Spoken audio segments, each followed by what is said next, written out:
जब तुम जानहु अंतर्यामी, पुरवहु मोर मनोरथ स्वामी। जय जय श्री सीताराम, जय श्री बालाजी महाराज। प्रिय भक्तों, आप सभी को मेरा सादर नमस्कार।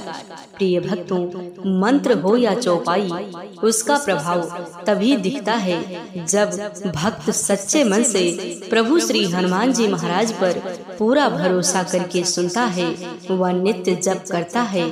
उसके जीवन की बड़ी से बड़ी विपत्ति व मुसीबत प्रभु श्री हनुमान जी महाराज की हर लेते हैं और जीवन के सभी सुखों की प्राप्ति करते हैं। वह साथ ही जीवन की बड़ी से बड़ी इच्छा व मनोकामना शीघ्र ही पूरी कर देते हैं। प्रिय भक्तों, इस वीडियो के माध्यम से आज हम आप सभी को प्रभु श्री हनुमान जी महाराज का एक ऐसा अद्भुत व चमत्कारिक सिद्ध मंत्र के बारे में बताने जा रही हूँ, जिस महामंत्र का मान्यता है कि इस महामंत्र को आप पूरा सुन भी नहीं पाओगे तब तक कोई न कोई खुशखबरी आपको जरूर मिलेगी व आपकी कोई न कोई इच्छा शीघ्र ही पूरी हो जाएगी। कोई भी इच्छा हो प्रभु श्री हनुमान जी महाराज की कृपा से शीघ्र ही पूरी हो जाएगी। प्रिय भक्तों, अगर आप इस महाशक्तिशाली मंत्र को सच्चे मन से जप कर लेंगे या फिर पूरा सुन भी लेंगे तो यकीन मानिए स्वयं बजरंग बली जी आपके जीवन की बड़ी से बड़ी विपत्ति, विघ्न, बाधा व कार्यों में आने वाली सभी रुकावट दूर कर देंगे और आपका कठिन से भी कठिन कार्य व बहुत दिनों से रुका हुआ भी कार्य बहुत ही आसानी से सिद्ध कर देंगे और जीवन के समस्त प्रकार की बड़ी से बड़ी इच्छा व मनोकामना पूरी कर देंगे। प्रिय भक्तों, अगर आपको प्रभु श्री हनुमान जी महाराज पर पूरा भरोसा है और उसी भरोसे के साथ किसी एक मंत्र अथवा चौपाई का नित्य जप करते हैं या सुनते हैं तो निश्चय ही प्रभु श्री हनुमान जी महाराज की कृपा देखने को मिलेगी। प्रिय भक्तों, आइए बिना देर किए इस महाशक्तिशाली मंत्र को सुने। उससे पहले आप सभी भक्तों से छोटा सा निवेदन है, यदि आप चैनल पर नए होइएगा तो चैनल को सब्सक्राइब करके कमेंट में जय श्री राम, जय बालाजी महाराज लिखकर अपनी हाजिरी अवश्य लगा दीजिएगा। प्रिय भक्तों, मंत्र है ओम श्री वज्रदेहाय राम भक्ताय वायुपुत्राय नमोस्तुते। ओम श्री वज्रदेहाय राम भक्ताय वायुपुत्राय नमोस्तुते। ओम श्री वज्रदेहाय राम भक्ताय वायुपुत्राय नमोस्तुते। ओम श्री वज्रदेहाय राम भक्ताय वायुपुत्राय नमोस्तुते। ओम श्री वज्रदेहाय राम भक्ताय वायुपुत्राय नमोस्तुते। ओम श्री वज्रदेहाय राम भक्ताय वायुपुत्राय नमोस्तुते। ओम श्री वज्रदेहाय राम भक्ताय वायुपुत्राय नमोस्तुते। ओम श्री वज्रदेहाय राम भक्ताय वायुपुत्राय नमोस्तुते। ओम श्री वज्रदेहाय राम भक्ताय वायुपुत्राय नमोस्तुते। ओम श्री वज्रदेहाय राम भक्ताय वायुपुत्राय नमोस्तुते। ओम श्री वज्रदेहाय राम भक्ताय वायुपुत्राय नमोस्तुते। ओम श्री वज्रदेहाय राम भक्ताय वायुपुत्राय नमोस्तुते। ओम श्री वज्रदेहाय राम भक्ताय वायुपुत्राय नमोस्तुते। ओम श्री वज्रदेहाय राम भक्ताय वायुपुत्राय नमोस्तुते। ओम श्री वज्रदेहाय राम भक्ताय वायुपुत्राय नमोस्तुते। ओम श्री वज्रदेहाय राम भक्ताय वायुपुत्राय नमोस्तुते। ओम श्री वज्रदेहाय राम भक्ताय वायुपुत्राय नमोस्तुते। ओम श्री वज्रदेहाय राम भक्ताय वायुपुत्राय नमोस्तुते। ओम श्री वज्रदेहाय राम भक्ताय वायुपुत्राय नमोस्तुते। ॐ श्री वज्रदेहाय रामभक्ताय वायुपुत्राय नमोऽस्तुते। ॐ श्री वज्रदेहाय रामभक्ताय वायुपुत्राय नमोऽस्तुते। ॐ श्री वज्रदेहाय रामभक्ताय वायुपुत्राय नमोऽस्तुते। ॐ श्री वज्रदेहाय रामभक्ताय वायुपुत्राय नमोऽस्तुते। ॐ श्री वज्रदेहाय रामभक्ताय वायुपुत्राय नमोऽस्तुते। ॐ श्री वज्रदेहाय रामभक्ताय वायुपुत्राय नमोऽस्तुते। ॐ श्री वज्रदेहाय रामभक्ताय वायुपुत्राय नमोऽस्तुते। ॐ श्री वज्रदेहाय रामभक्ताय वायुपुत्राय नमोऽस्तुते। ॐ श्री वज्रदेहाय रामभक्ताय वायुपुत्राय नमोऽस्तुते। ॐ श्री वज्रदेहाय रामभक्ताय वायुपुत्राय नमोऽस्तुते। ॐ श्री वज्रदेहाय रामभक्ताय वायुपुत्राय नमोऽस्तुते। ॐ श्री वज्रदेहाय रामभक्ताय वायुपुत्राय नमोऽस्तुते। ॐ श्री वज्रदेहाय रामभक्ताय वायुपुत्राय नमोऽस्तुते। ॐ श्री वज्रदेहाय रामभक्ताय वायुपुत्राय नमोऽस्तुते। ॐ श्री वज्रदेहाय रामभक्ताय वायुपुत्राय नमोऽस्तुते। ॐ श्री वज्रदेहाय रामभक्ताय वायुपुत्राय नमोऽस्तुते। ॐ श्री वज्रदेहाय रामभक्ताय वायुपुत्राय नमोऽस्तुते।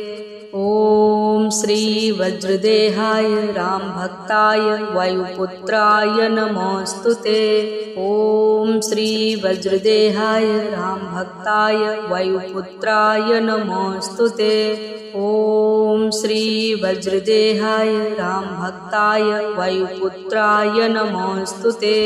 ॐ श्री वज्रदेहाय रामभक्ताय वायुपुत्राय नमोऽस्तुते।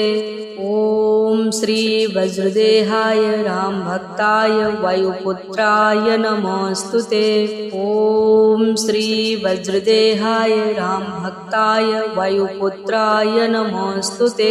ॐ श्री वज्रदेहाय रामभक्ताय वायुपुत्राय नमोऽस्तुते। ॐ श्री वज्रदेहाय रामभक्ताय वायुपुत्राय नमोऽस्तुते। ॐ श्री वज्रदेहाय रामभक्ताय वायुपुत्राय नमोऽस्तुते। ॐ श्री वज्रदेहाय रामभक्ताय वायुपुत्राय नमोऽस्तुते। ॐ श्री वज्रदेहाय रामभक्ताय वायुपुत्राय नमोऽस्तुते। ॐ श्री वज्रदेहाय रामभक्ताय वायुपुत्राय नमोऽस्तुते। ॐ श्री वज्रदेहाय रामभक्ताय वायुपुत्राय नमोऽस्तुते। ॐ श्री वज्रदेहाय रामभक्ताय वायुपुत्राय नमोऽस्तुते। ॐ श्री वज्रदेहाय रामभक्ताय वायुपुत्राय नमोऽस्तुते। ॐ श्री वज्रदेहाय रामभक्ताय वायुपुत्राय नमोऽस्तुते। ॐ श्री वज्रदेहाय रामभक्ताय वायुपुत्राय नमोऽस्तुते।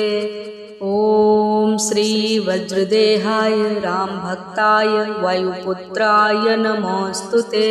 ॐ श्री वज्रदेहाय रामभक्ताय वायुपुत्राय नमोऽस्तुते। ॐ श्री वज्रदेहाय रामभक्ताय वायुपुत्राय नमोऽस्तुते। ॐ श्री वज्रदेहाय रामभक्ताय वायुपुत्राय नमोऽस्तुते। ॐ श्री वज्रदेहाय रामभक्ताय वायुपुत्राय नमोऽस्तुते। ॐ श्री वज्रदेहाय रामभक्ताय वायुपुत्राय नमोऽस्तुते। ॐ श्री वज्रदेहाय रामभक्ताय वायुपुत्राय नमोऽस्तुते। ॐ श्री वज्रदेहाय रामभक्ताय वायुपुत्राय नमोऽस्तुते।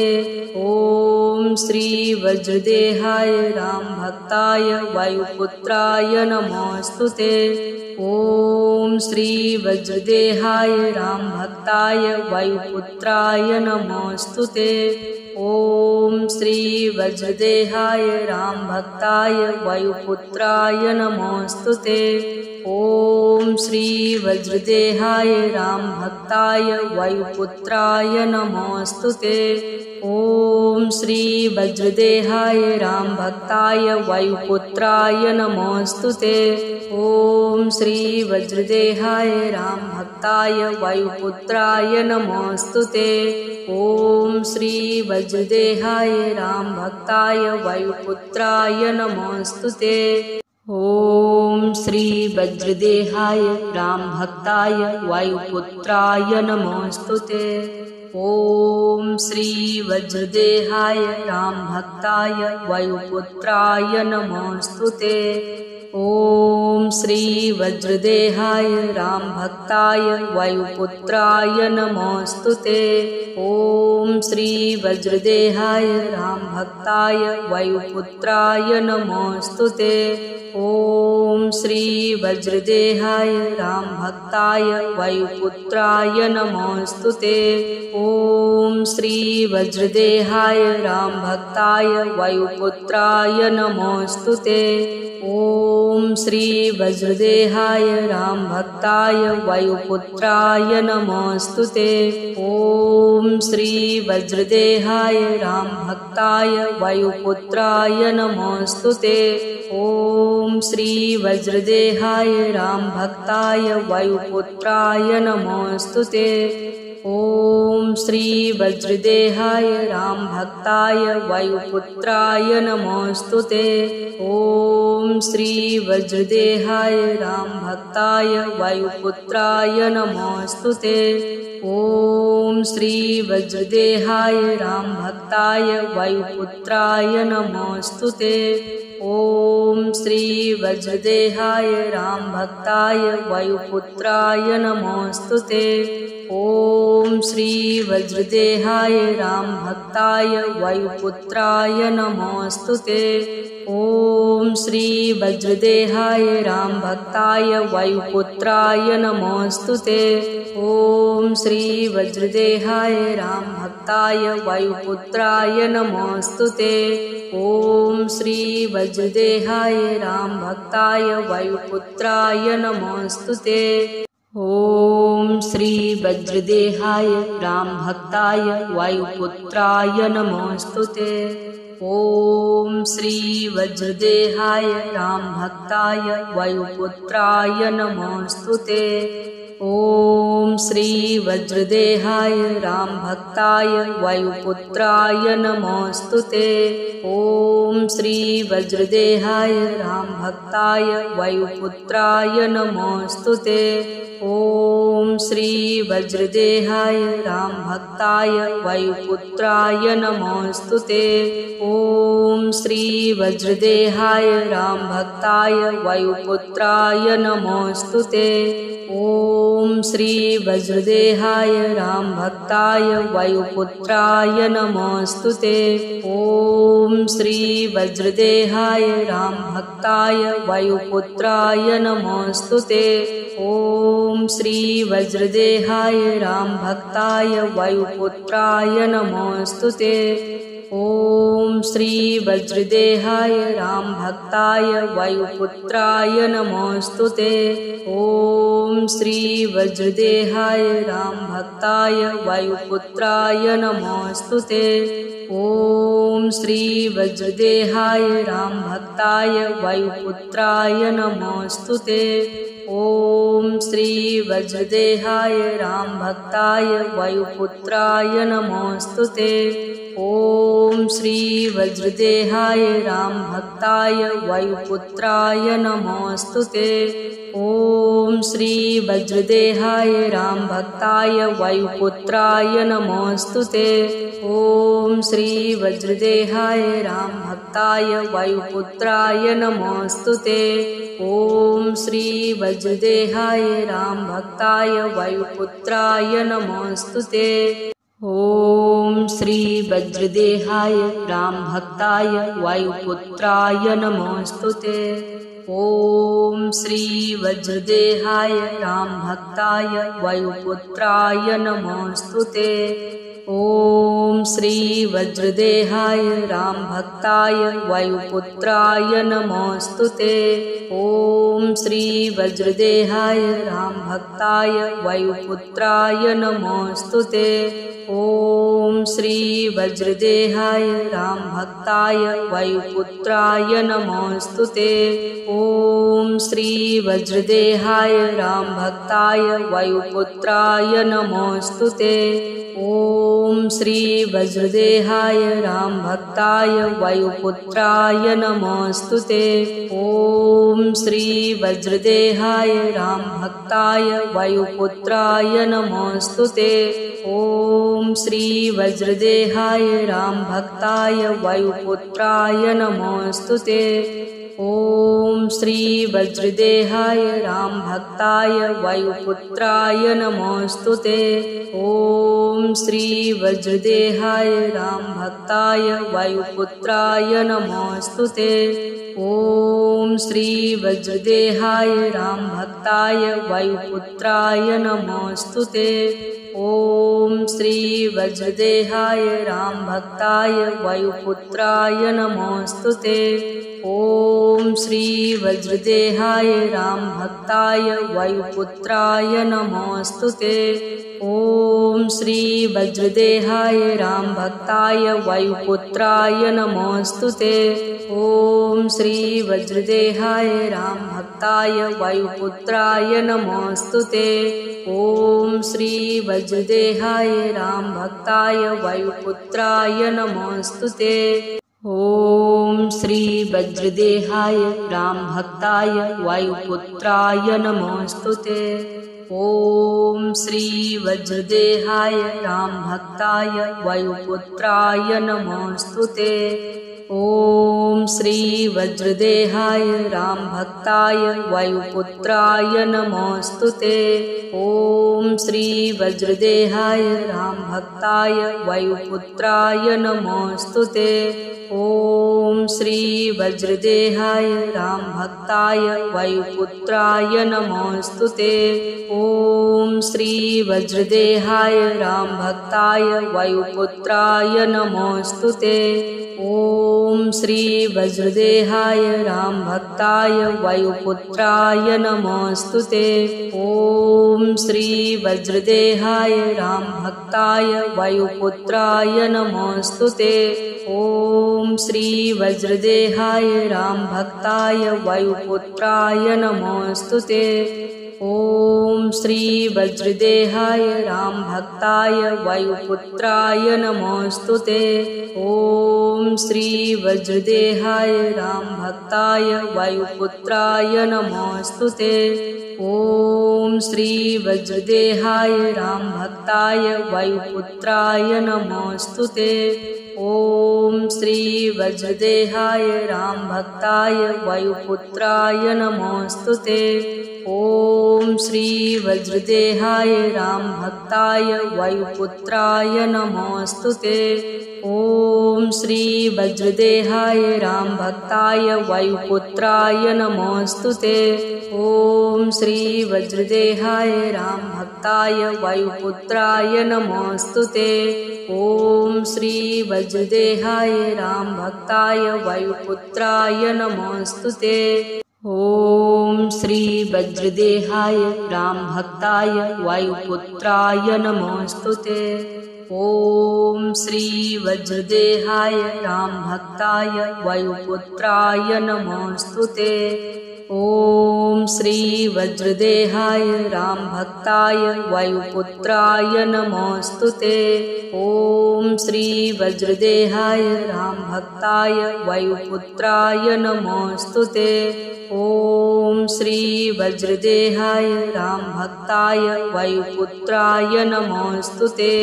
ॐ श्री वज्रदेहाय रामभक्ताय वायुपुत्राय नमोऽस्तुते। ॐ श्री वज्रदेहाय रामभक्ताय वायुपुत्राय नमोऽस्तुते।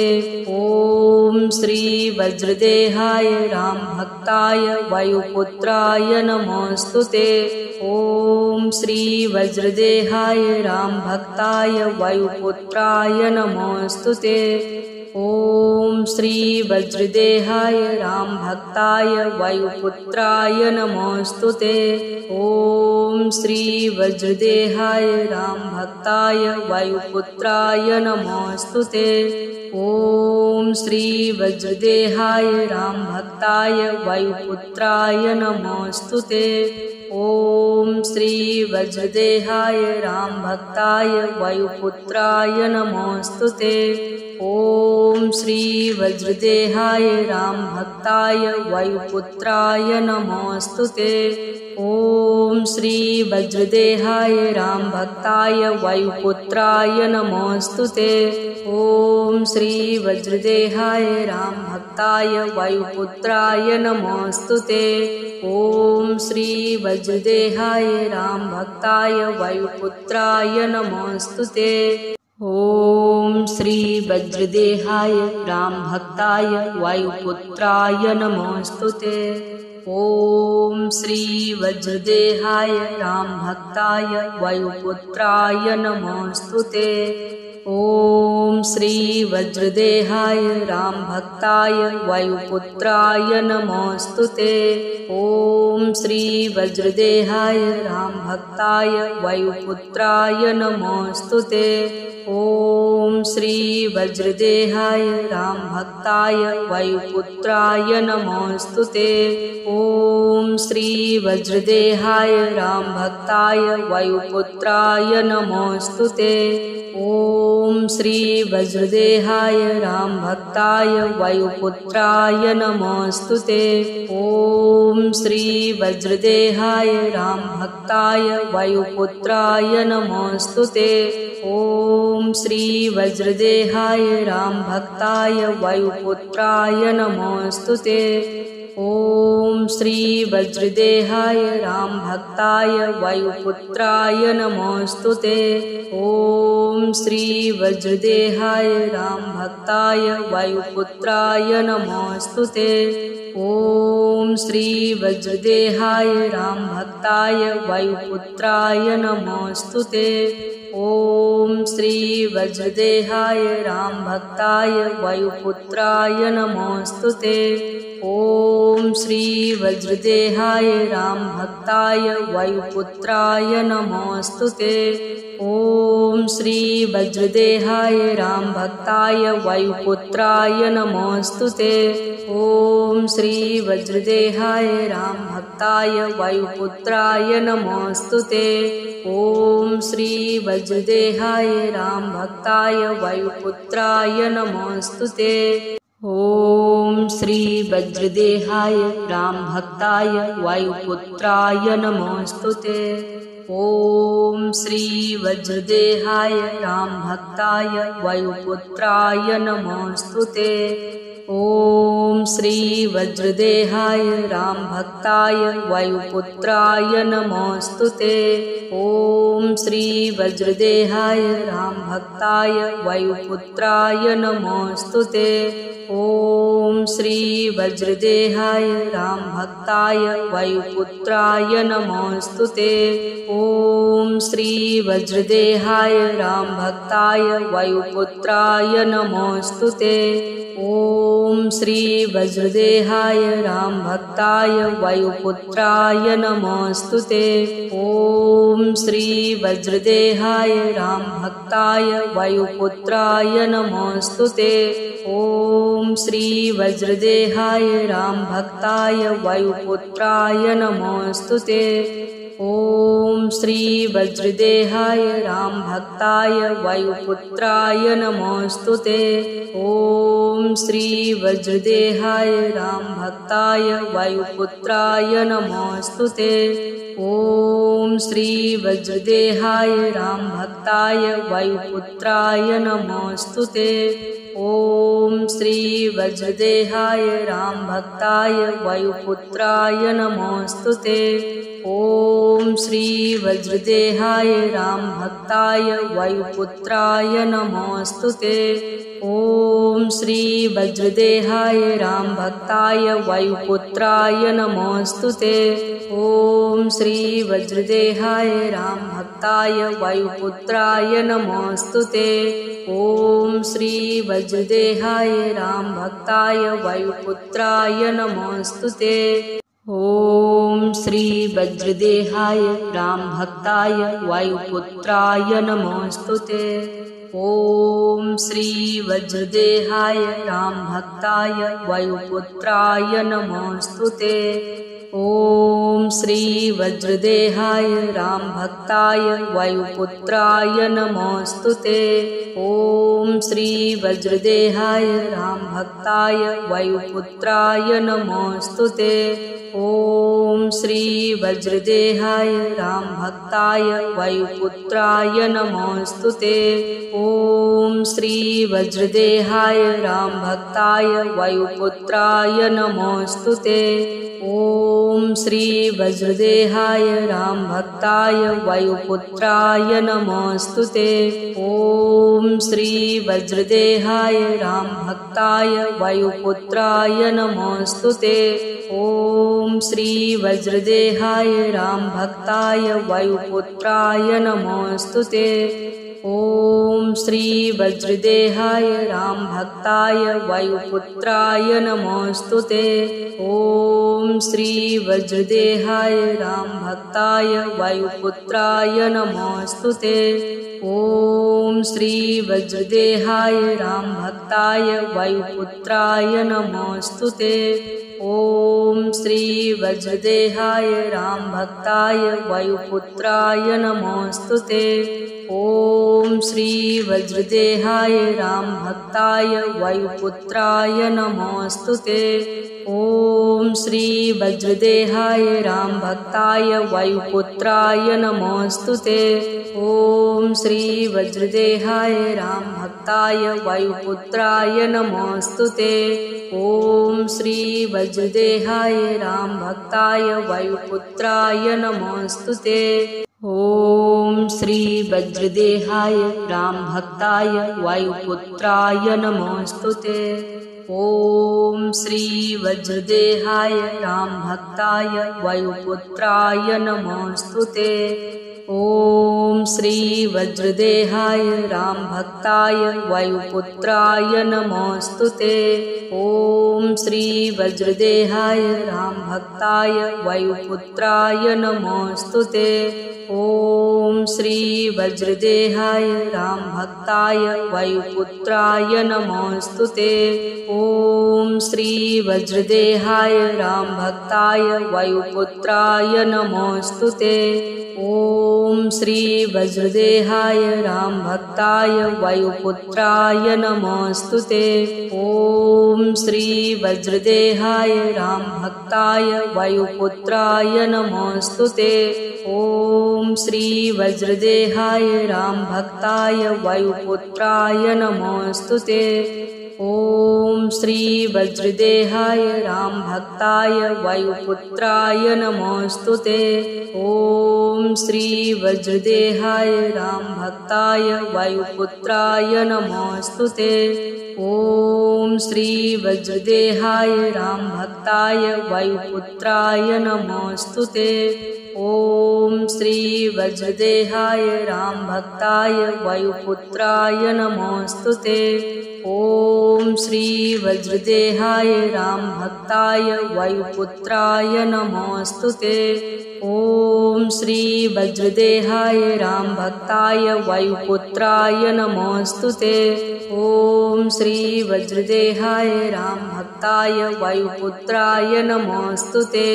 ॐ श्री वज्रदेहाय रामभक्ताय वायुपुत्राय नमोऽस्तुते। ॐ श्री वज्रदेहाय रामभक्ताय वायुपुत्राय नमोऽस्तुते। ॐ श्री वज्रदेहाय रामभक्ताय वायुपुत्राय नमोऽस्तुते। ॐ श्री वज्रदेहाय रामभक्ताय वायुपुत्राय नमोऽस्तुते। ॐ श्री वज्रदेहाय रामभक्ताय वायुपुत्राय नमोऽस्तुते। ॐ श्री वज्रदेहाय रामभक्ताय वायुपुत्राय नमोऽस्तुते। ॐ श्री वज्रदेहाय रामभक्ताय वायुपुत्राय नमोऽस्तुते। ॐ श्री वज्रदेहाय रामभक्ताय वायुपुत्राय नमोऽस्तुते। ॐ श्री वज्रदेहाय रामभक्ताय वायुपुत्राय नमोऽस्तुते। ॐ श्री वज्रदेहाय रामभक्ताय वायुपुत्राय नमोऽस्तुते। ॐ श्री वज्रदेहाय रामभक्ताय वायुपुत्राय नमोऽस्तुते। ॐ श्री वज्रदेहाय रामभक्ताय वायुपुत्राय नमोऽस्तुते। ॐ श्री वज्रदेहाय रामभक्ताय वायुपुत्राय नमोऽस्तुते। ॐ श्री वज्रदेहाय रामभक्ताय वायुपुत्राय नमोऽस्तुते। ॐ श्री वज्रदेहाय रामभक्ताय वायुपुत्राय नमोऽस्तुते। ॐ श्री वज्रदेहाय रामभक्ताय वायुपुत्राय नमोऽस्तुते। ॐ श्री वज्रदेहाय रामभक्ताय वायुपुत्राय नमोऽस्तुते। ॐ श्री वज्रदेहाय रामभक्ताय वायुपुत्राय नमोऽस्तुते। ॐ श्री वज्रदेहाय रामभक्ताय वायुपुत्राय नमोऽस्तुते। ॐ श्री वज्रदेहाय रामभक्ताय वायुपुत्राय नमोऽस्तुते। ॐ श्री वज्रदेहाय रामभक्ताय वायुपुत्राय नमोऽस्तुते। ॐ श्री वज्रदेहाय रामभक्ताय वायुपुत्राय नमोऽस्तुते। ॐ श्री वज्रदेहाय रामभक्ताय वायुपुत्राय नमोऽस्तुते। ॐ श्री वज्रदेहाय रामभक्ताय वायुपुत्राय नमोऽस्तुते। ॐ श्री वज्रदेहाय रामभक्ताय